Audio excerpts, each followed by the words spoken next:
Good morning. Buenos dias. Buenos dias. We got a new crew. We got Mitch. And you remember the world record man, Joey? The go-to guy. The guy's just a world record holder, so we're not worthy in his presence. Fix that today, though. We're gonna go look for some tuna in the morning. As you guys have seen in the past couple episodes, it's been tough.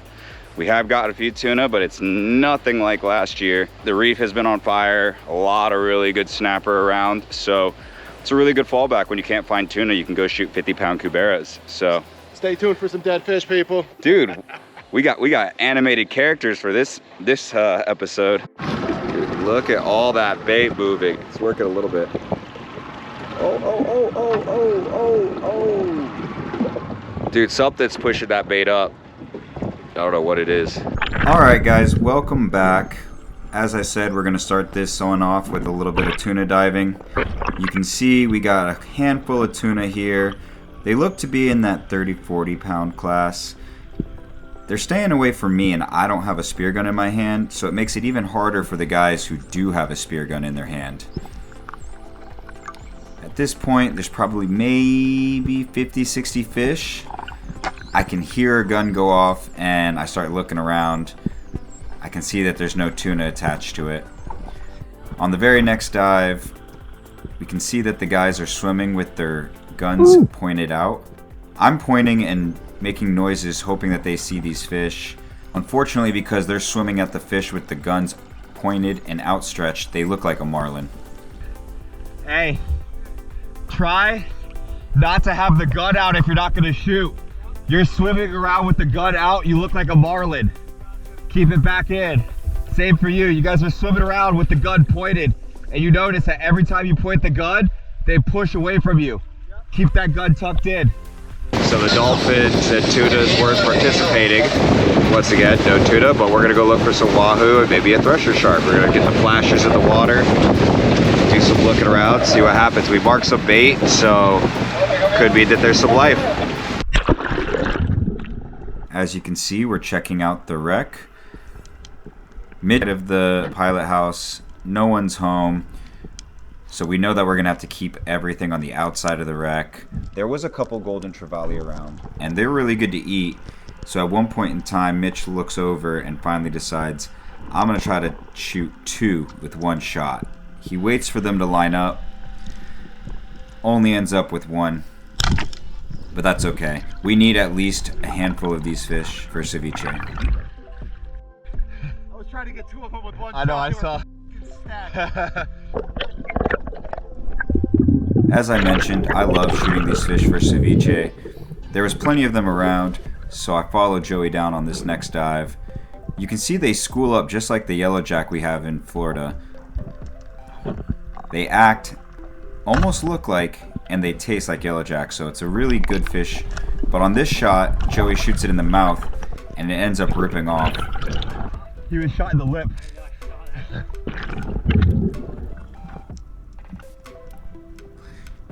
At this point in the dive, we have enough of the golden trevallies, so we don't bother shooting with them. And you can see Mitch is looking on the side of the wreck, and it looks like there's a couple of snapper. He doesn't shoot those ones right away. He's crawling around, and sometimes this means they'll come out and look at him. He takes a nice shot, and he pretty much stones it. As you can see, I turn around, give him a fist bump, and I'm smiling. We celebrate on the way up. You didn't even twitch, buddy. That was sick.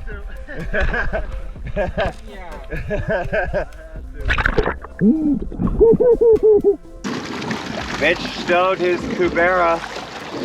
We were looking for a Cubera that we could have for Pargo and Taro, and we got it. It's a little bit big for Pargo and Taro, but it'll be good. He stoned it too, it didn't even move. We got trevally. We have the beats.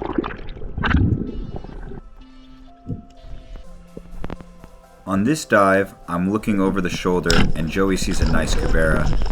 As soon as he takes the shot, I'm there to grab on the line. But even with me being on the line that quickly, that Cubera almost made it inside. You can see I'm fighting and kicking with everything I've got. Joey's doing everything he can to help me kick as well. and we're just pulling and pulling, trying to keep this fish out of the wreck. Eventually we get it to the surface. It's a nice 35, maybe 40-pound Cubera.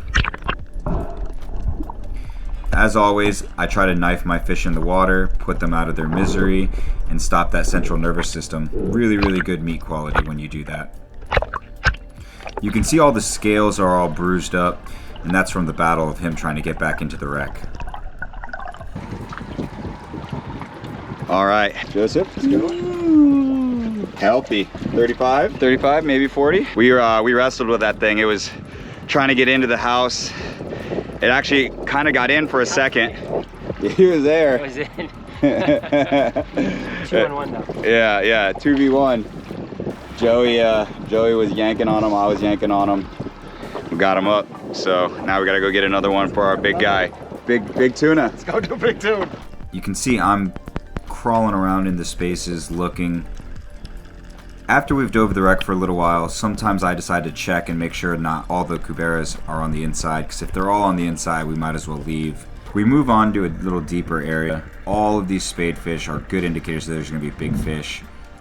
But in this case, we shoot a rainbow runner, and it looks like it's about to rip off, so I want to put a second shot in it. But it's squirming around and makes it difficult. Eventually it rips off, and now I really got to make sure I get my shot right.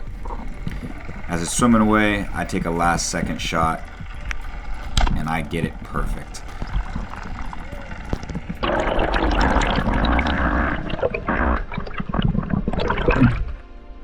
Nice work, dude. Dude, I was... Well, because it looked like he was about to rip, and I was like, ah! And then I was like trying to shoot him, but he was like getting squirrely. I love shooting these rainbow runners, even when they're smaller. They make great sushi. I love diving this spot with the rope. We usually see plenty of golden trevally. You can hear the shot goes off. Joey's fighting a nice golden trevally on the way up. Nice work. There's a bunch of those. Yeah. Just go right around that rope. I saw you. You were literally spinning around. At one point in time, I was like, Joey, if you just stay still, they might come back around.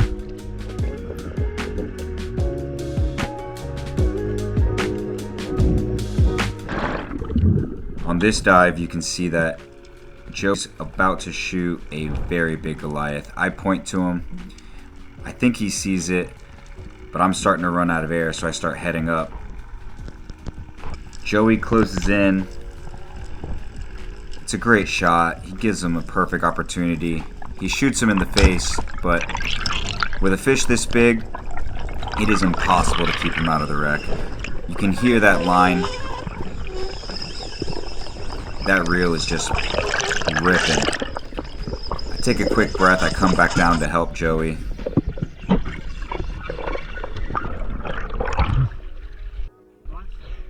He's off. By the time I was able to get there, that fish took it into the wreck and cut that line immediately. That was 80 pounds, 90 pounds. Bro, that was a 150-pound Goliath. That was the Goliath? That was a Goliath. I didn't think you were gonna shoot it. I saw the Goliath. I was like, oh, he's not gonna shoot it on this dive. We'll come up. We'll get it. Dude, I didn't see any structure on it. He's inside. Yeah. Tag him in the head? Yeah. Losing a fish like that is absolutely brutal, but it's part of the game, and hopefully we go back and find him again. On this dive, Joey's able to shoot him right in the eye. Cubera's out there looking. This was on the deeper wreck, so we decided to use a breakaway system, and I'm able to find the system card because it was a great shot. You can see Joey's ascending through the spadefish. Even though it's a great shot, it definitely helps to try to put the fish out of his misery and secure the fish with a second shot. Mitch is there and puts it right in the face.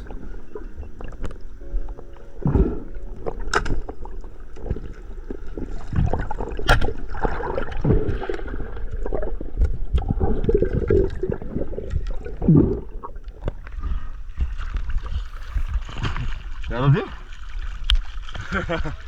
Nice work, Joe. Went down real slow, like 6 of them came up. And I didn't even move, they spooked. I just stayed there. I heard them spook. And then they just came right back. Nice. That's what I saw. Nice. Yeah, that works. Gyotakus. That's a good size. Yeah. Oh yeah. Joey got him. So Joey said that the water was super clean down there. We might have to try to drop down again. See another one, but that's a nice fish. All right, so this is part of the process, the Gyotaku process. I'm gonna print this on later. The master. Not so much. Working on it. So I guess if you want to look at inches, that's 36 inches and it's way over that, so.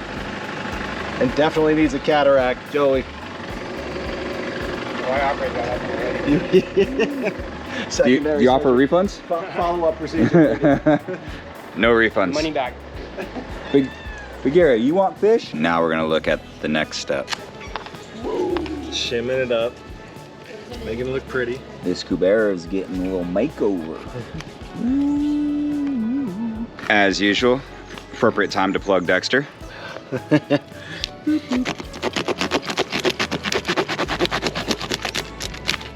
Serrated. Easy peasy. Love that dual-sided deck stream. Serrated on one side, fillet knife on the other. All right, gently. Go down and don't touch it. Just let it fall. As soon as it hits it.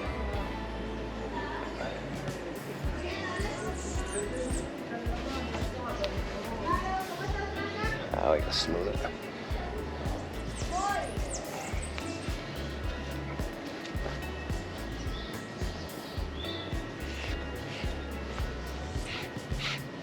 Pull it tighter on your side. Just lift it and pull it. That's good. As you can see here, we're pulling the towel on and we're patting all the ink. This ink is non-toxic, so we can still eat this fish afterwards. Oh, wait, you want to grab that Nice and slow. No. You can go. Roll it up. Woo! That came out good, actually. That ain't gonna work. Oh, he pooped a little. It ain't horrible. The next That one looks good, guys. Yo, the next one's gonna come out way better. Woo! All the moisture's off of it now. See, now you can just clip it right there. Get the princess. The next, let's get another one quick. Yeah. Okay, so our first one. This is our first one came out. What do we think?